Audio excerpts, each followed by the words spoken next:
We have a great military, and we have a military that's not woke. You may have a few people on the top that are woke, and we're going to get rid of them so damn fast your head's going to explode. Trump isn't holding back.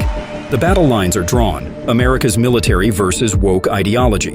While the rank and file stay strong, Trump has his sights set on purging the leadership of political agendas. He says, "You can't win wars with a woke military." Today, we break down Trump's plan to overhaul the military and reignite its focus on strength, readiness, and victory. In recent years, we've seen a shift away from traditional military values, replaced by political correctness and social agendas. Service academies and military leaders have embraced diversity, equity, and inclusion programs aimed at addressing racial and gender inequality. But this focus on social justice comes at a cost. The most concerning is critical race theory, which has made its way into military training programs. This theory divides organizations by race and undermines unity, a foundation of any successful military force.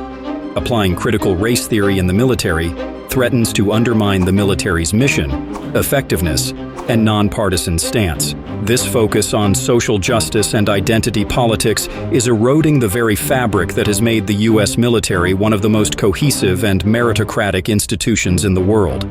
How dangerous is critical race theory to our military?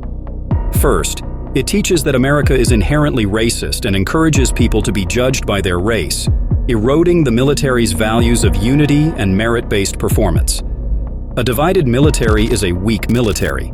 Trust and cohesion among soldiers, regardless of race, are essential for military effectiveness, and critical race theory risks damaging this trust. By prioritizing identity over merit, critical race theory also threatens the military's promotion system, which has traditionally been based on skills, discipline, and leadership. Another concern is that time and resources spent on critical race theory training detract from combat readiness. The military's primary focus should be on preparing for external threats, not navigating internal political ideologies. Moreover, critical race theory is turning the military into a battleground for social justice causes, which risks weakening its nonpartisan stance and undermining public confidence in its leadership. President Trump's solution? A specialized anti-woke task force that would monitor military leadership for any woke policies. Trump says it's time to clean house, starting with the so-called woke generals. At a recent rally in North Carolina, Trump revealed his plan to launch this task force, with the goal of rooting out progressive ideologies from the top down. We should have a military that's conceived in fighting and winning, not conceived in woke. And that's what we want. We want a military that wants to win. Trump's anti-woke task force would likely take these key actions: monitoring military leaders for progressive views deemed incompatible with traditional military culture, eliminating diversity, equity, inclusion, and critical race theory training programs across military branches, reassigning military leaders who promote woke ideologies, revising curricula at military academies to remove critical race theory content, reinstating restrictions on transgender individuals serving in the military. But it's not just social justice ideology that's creeping into the military. Recent scandals, like that involving General Mark Milley, then chairman of the Joint Chiefs of Staff, have raised questions about the very loyalty of military leadership. In 2020, Milley made secret calls to the Chinese Communist regime, promising to warn Beijing about any potential U.S. military actions. Milley told his Chinese counterpart, "We are not going to attack or conduct any kinetic operations against you. If we're going to attack, I'm going to call you ahead of time. It's not going to be a surprise." Can you believe that a top U.S. general called our #1 enemy and promised to tell them in advance about the military action launched by the President of the United States? President Trump called Milley's actions treason. This level of insanity in our military leadership is beyond imagination, and further proof of how strong the political correctness and wokeness have indoctrinated military leadership. President Trump promised to end this insanity quickly once he gets re-elected. At a March 2022 rally, the former president said, "We have to get political correctness out of the military. The woke generals should be fired immediately." I got to know the real fighting generals. There's not woke in the military. There's woke at the top. They want there to be woke, but these guys aren't meant for woke. I would fire them. You can't have woke military. You said it's so great. You know, you need people that want to win. They want to win wars. That's what their purpose is, to win wars, not to be woke.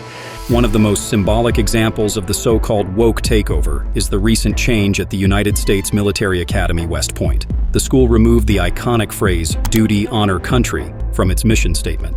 For many, this isn't just a small change, it's a betrayal of the very core of military service. It's the slow erosion of the values that have defended this country for centuries. Senator Marsha Blackburn has requested an investigation into the incident. Critics see this as another example of the military bowing to woke ideology. West Point is going woke. Jeff Cooner, a conservative radio host, wrote on X, "We're watching the slow death of our country." With the military, we're ending woke immediately. You know, I ended woke, totally. And then in their first week, they reestablished it. It's crazy. They pay instructors hundreds of thousands of dollars a year. It literally, literally, they want our military to be woke. And it's just not going to happen. For President Trump, restoring the military is not just a campaign promise, it's a patriotic duty. He envisions a military that is fearless, united, and prepared to defend American values. Trump knows that in a world where threats like the Chinese Communist Party loom large, the U.S. cannot afford distractions from internal political agendas. I will restore the proud culture and honor traditions of America's armed forces, and there will be no Marxism allowed, no communism allowed, and we'll get rid of the fascists. Thank you very much. Trump's message is clear. The U.S. military must return to its roots: strength, readiness, and dedication to winning wars. There's no room for anything less.